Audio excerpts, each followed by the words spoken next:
रमेश बाबू अपने कार्यालय में अपनी सीट पर बैठकर फाइलों को उलट पलट रहे थे।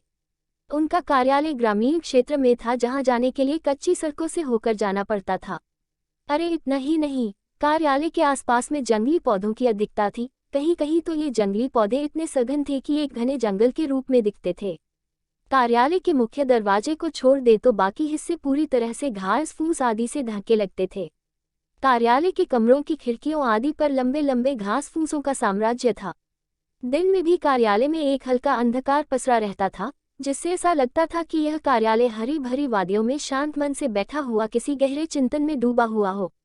क्योंकि इस कार्यालय में कुल कर्मचारियों की संख्या मात्र 5 ही थी, जिसमें से एक रामखिलावन थे, जो चपरासी के रूप में यहाँ अपनी सेवा दे रहे थे।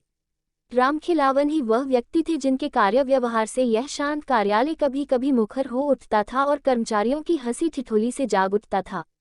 रामखिलावन जी पास के ही एक गांव के रहने वाले थे और प्रतिदिन कोई न कोई असहज घटना कार्यालय के बाकी 4 कर्मचारियों को सुनाया करते थे।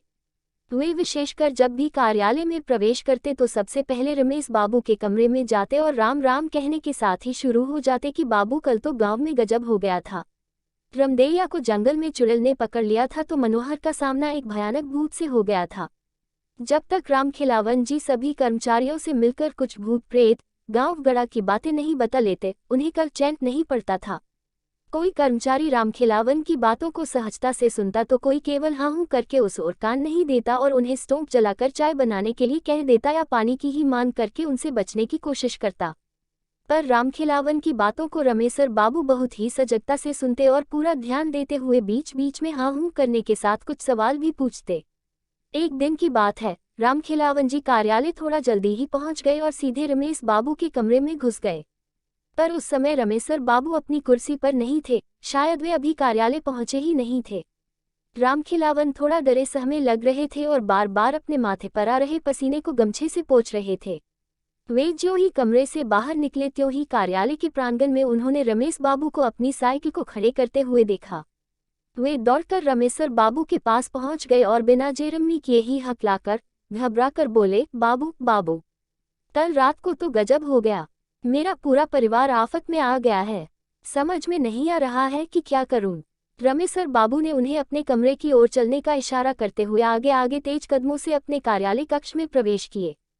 फिर एक कुर्सी पर रामखिलावन जी को बैठने का इशारा करते हुए अपने झोले को वहीं मेज पर रखकर एक गिलास में पानी लेकर कक्ष के बाहर आकर हाथ धोए। उसके बाद कमरे में लगे हनुमान जी की फोटो को अगरबत्ती दिखाने के बाद अपनी कुर्सी पर बैठते हुए रामखिलावन जी से बोले, रामखिलावन जी अब अपनी बात पूरी विस्तार से बताइए। उनकी अनुमति मिलते ही रामखिलावन जी कहना शुरू किए, बाबू कल मैं जब शाम को घर पर पहुंचा तो पता चला कि मेरी बहू कुछ लकड़ी आदि की व्यवस्था करने जंगल की ओर गई थी और वहीं उसे किसी चुड़ैल ने धर लिया था। वह इधर उधर जंगल में भटक रही थी, तभी कुछ गांव के ही गाय बकरी के चरवाहों की नजर उस पर पड़ी। वे लोग स्थिति को भांप गए और मेरी बहू को पकड़कर घर पर छोड़ गए। फिर गांव के ही सोखा बाबा ने झाड़ फूंक की, उसके बाद उस चुड़ैल से छुटकारा मिला।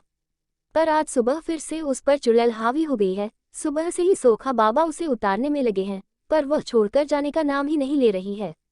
समझ में नहीं आ रहा है कि क्या करूं। रामखिलावन की बातों को सुनकर रमेश बाबू थोड़े गंभीर हुए और अचानक पता नहीं क्या सूझा कि हंसने लगे। रमेश बाबू की यह हालत देखकर रामखिलावन जी तो और भी हक्के बक्के हो गए। उन्हें समझ में नहीं आया कि आखिर इनको क्या हो गया, कहीं इन पर भी तो किसी भूत प्रेत का साया नहीं पड़ गया। अभी रामखिलावन जी यही सब सोच रहे थे, तभी रमेश बाबू अपनी कुर्सी पर से उठे और बिना कुछ बोले रामखिलावन को अपने पीछे आने का इशारा करते हुए कमरे से बाहर निकल गए। कमरे से बाहर निकलकर रमेशर बाबू पास की ही एक झाड़ी से कुछ पत्तों को तोड़ा और मन ही मन कुछ मंत्र बुदबुदाए। फिर रामखिलावन को उन पत्तों को देते हुए बोले कि आप इसे पीसकर अपनी बहू को पिला दें और अपने घर पर ही रुकें। मैं कार्यालय में कुछ जरूरी काम काज निपटाकर अभी 1-2 घंटे में आपके घर पर पहुंचता हूं। रामखिलावन जी बिना कुछ बोले केवल सिर हिलाए और उन पत्तों को लेकर घर की ओर बढ़े। रास्ते में उन्हें केवल एक ही बात खाई जा रही थी कि रमेशर बाबू को यहाँ आए 3 साल हो गए, पर कभी उन्होंने इस बात का जिक्र नहीं किया कि वे भूत प्रेतों को उतारना भी जानते हैं। कहीं वे मजाक में तो इन पत्तों को तोड़कर झूठ मूठ में कुछ बुदबुदा कर मुझे नहीं दे दिए। पर रमेश बाबू ऐसा नहीं कर सकते, वे तो बहुत गंभीर आदमी हैं। और हमारी सारी बातों को भी तो बहुत गंभीरता से लेते हैं और समय समय पर हर प्रकार से हमारी मदद भी तो करते रहते हैं। ना ना, वे मेरे साथ मजाक नहीं कर सकते। यही सब सोचते सोचते रामखिलावन जी घर पर पहुंच गए। घर के बाहर 10-15 गांव घर के ही लोग बैठे नजर आए। एक खटिया पर सोखा बाबा भी बैठकर लोगों से कुछ बातचीत कर रहे थे। रामखिलावन जी को देखते ही सोखा बाबा बोल पड़े, रामखिलावन, ये चुड़ैल तो बहुत ढीठ है, रात को छोड़ तो दी थी पर सुबह फिर से आ गई। 2-3 घंटे मैंने कोशिश किया पर छोड़कर जाने का नाम ही नहीं ले रही है। अभी भी आंगन में नाच कूद रही है। मेरे मंत्रों का अब तो उस पर कुछ असर भी नहीं हो रहा है, यहाँ तक कि मेरा भी मजाक उड़ा दी। इतना सब होने के बाद मैं उसे छोड़कर बाहर आकर बैठ गया हूँ। मैं अब कुछ नहीं कर सकता। मेरा जितना पावर था वह सब आजमा लिया। रामखिलावन जी सोखा बाबा के ही बगल में बैठते हुए अपनी लड़की को आवाज लगाए। उनकी लड़की घर में से दौड़ते हुए बाहर निकली। फिर रामखिलावन जी ने उन पत्तों को उसे देते हुए कहा कि अभी इसे पीसकर बहू को पिला दो, अगर ना नूका करती है तो जबरदस्ती पिलाओ। इसके बाद रामखिलावन की लड़की उन पत्तों को लेकर घर में गई तथा उन पत्तों को पीसकर अपनी भाभी को पिलाई। अरे ये क्या! एक घूंट अंदर जाते ही रामखिलावन जी की बहू तो काफी शांत हो गई और वहीं आंगन में ही एक तरई पर बैठ गई। अब उसके व्यवहार में काफी अंतर आ गया था। उसका कूदना नाचना बंद हो गया। रामखिलावन जी की लड़की दौड़ते हुए घर में बाहर निकली और रामखिलावन जी की ओर देखकर बोली, बाबू बाबू, भूजी को अब आराम हो गया है। वे आंगन में ही अब शांति से बैठ गई हैं। बाहर जितने लोग बैठे थे वे सब हतप्रभ हो गए। आखिर जो चुड़ैल इतने बड़े सोखा से बस में नहीं आई, वह 2-4 पत्तों को पिलाने से कैसे बस में आ सकती है? आखिर वे कैसे पत्ते थे? क्या किसी धर्म स्थान से लाए गए थे या किसी बहुत बड़े पंडित, ओझा, सोखा आदि ने दिए थे? वहां बैठे लोगों में से एक ने रामखिलावन जी की ओर देखा पर कुछ बोले इससे पहले ही रामखिलावन जी ने उन पत्तों के बारे में बता दिया। सभी लोग बिन देखे उस रमेश बाबू के प्रति नतमस्तक हो गए। सोखा बाबा ने कहा कि वास्तव में आपके रमेश बाबू तो बहुत पहुंचे निकले। जिस चुड़ैल को बस में करने के लिए मैंने सारे के सारे हथकंडे अपना लिए, उसे उनके मंत्रित 2-4 पत्तों ने बस में कर लिया। फिर तो रामखिलावन जी थोड़ा तनकर बैठ गए और लगे रमेशर बाबू का गुणगान करने। अभी वे लोग आपस में बात कर ही रहे थे तभी रमेश बाबू की साइकिल वहां रुकी। रमेश बाबू को देखते ही रामखिलावन जी दौड़कर रमेशर बाबू के हाथ से साइकिल लेकर खुद ही खड़ी करते हुए बोले, रमेश बाबू, आपके पत्तों ने तो कमाल कर दिया। अब बहू काफी अच्छी है और शांति से आंगन में बैठी है। रमेश बाबू के इतना कहते ही वहां बैठे सभी लोग खड़े हो गए और रमेश बाबू की जेरमी करने लगे। रमेश बाबू सबका अभिवादन स्वीकार करते हुए उन लोगों के बीच ही एक खाट पर बैठ गए। फिर रमेश बाबू ने रामखिलावन जी की बहू को घर में बाहर बुलवाया। वह काफी शांत थी पर रमेश बाबू को लगा कि अभी भी वह चुड़ैल यही है और पत्ते का असर खत्म होते ही फिर से इसे जकड़ लेगी। रमेश बाबू ने रामखिलावन जी की बहू को अपने पास बैठने का इशारा करते हुए कुछ मंत्र बुदबुदाने लगे। अरे ये क्या! रामखिलावन जी की बहू घबराकर बोल उठी, मुझे छोड़ दीजिए, मैं जा रही हूँ, मैं अब कभी भी इसे नहीं पकड़ूंगी। मुझे जाने दीजिए, मुझे जाने दीजिए, मैं जल रही हूँ, मुझे छोड़ दीजिए। उस चुड़ैल को इस तरह गिड़गिड़ाते हुए देखकर रामखिलावन जी की काफी हिम्मत बढ़ गई। वे बोल पड़े, रमेश बाबू, इसे छोड़िएगा मत, इसे जलाकर भस्म कर दीजिए। पर वह चुड़ैल रामखिलावन जी की ओर ध्यान न देते हुए रमेश बाबू की ओर दयनीय स्थिति में देखते हुए अपने प्राणों की भीख मांगती रही। रमेशर बाबू काफी गंभीर लग रहे थे। वे रामखिलावन जी की बहू की ओर गुस्से से देखते हुए बोले कि तुम कौन हो और इसे क्यों पकड़ी? इस पर वह चुड़ैल गिड़गिड़ाते हुए बोली कि मैं पास के ही जंगल में रहती हूँ, मैं बंजारा परिवार से हूँ। एक बार हमारे परिवार ने इसी जंगल के बाहर अपना टेंट लगाया था। शाम के समय मैं लकड़ी लेने जंगल में प्रवेश की। मुझे पता नहीं चला कि कब मैं घने जंगल में पहुंच गई और रास्ता भी भटक गई। तब तक रात भी होने लगी थी। जंगल में पूरा अंधेरा पसरना शुरू हो गया था। मैं थोड़ी डर गई थी पर हिम्मत नहीं खोई थी। अचानक मेरे दिमाग में एक विचार आया। मैंने सोचा कि रात के इस अंधेरे में अब रास्ता खोजना ठीक नहीं, कहीं किसी जंगली जानवर की शिकार न हो जाऊं। इसलिए मैंने हिम्मत करके वहीं एक मोटे जंगली पेड़ पर चढ़कर बैठ गई। मैंने सोचा कि सुबह होते ही मेरे परिवार के लोग जरूर मुझे खोजने आएंगे और अगर नहीं भी आए तो मैं दिन में अपना रास्ता खोज लूंगी। पर वह रात शायद मेरे जीवन की समाप्ति के लिए ही आई थी।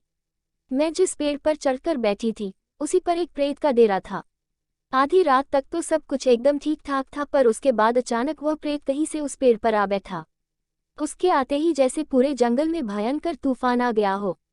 अनेकों पेड़ों की डालियां तेज हवा से डरावने रूप से हिलने लगी थीं। मुझे देखते ही वह जोरदार ढंग से अट्टहास किया और मुझे कोई प्रेतनी ही समझकर बोला कि तुम्हें पता नहीं कि यह मेरा निवास है। मैं कुछ जरूरी काम से जंगल से बाहर क्या गया, तूने मेरे बसेरे पर कब्जा कर लिया। मैं तुझे छोड़ूंगा नहीं। इतना कहकर वह मेरे तरफ झपटा। अत्यधिक डर से तो मेरी चीख निकल गई। मैं बहुत तेज चिल्लाई कि मैं कोई प्रेतनी नहीं हूँ, मैं इंसान हूँ, इंसान। मेरी बातों को सुनकर तो वह और जोर से अट्टहास करने लगा और बोला कि मुझे एक संगिनी चाहिए।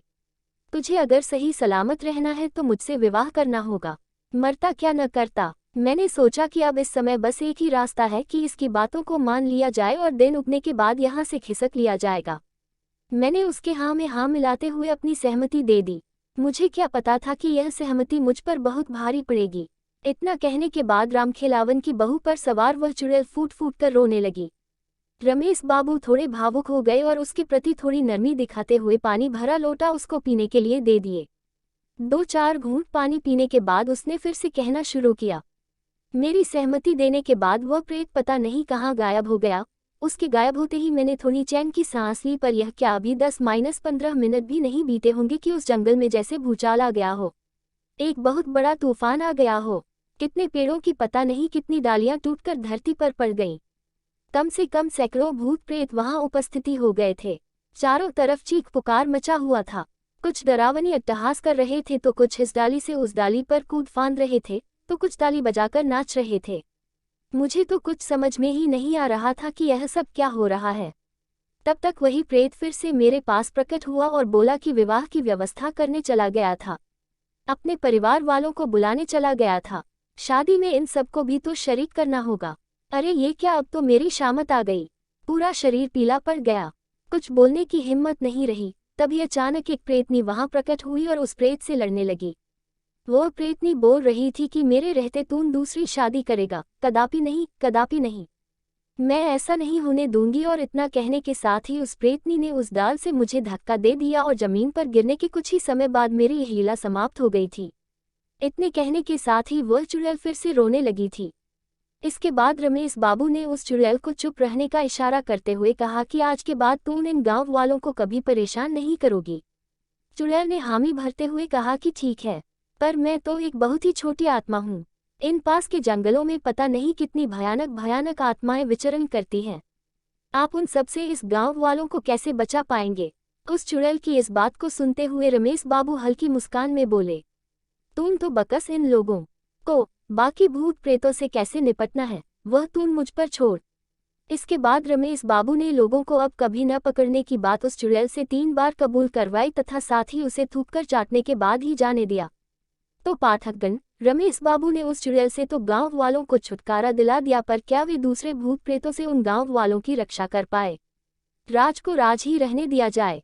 खैर, आप लोग बताएं कि यह भूत ही काल्पनिक कहानी आप लोगों को कैसी लगी। जय बजरंग बली।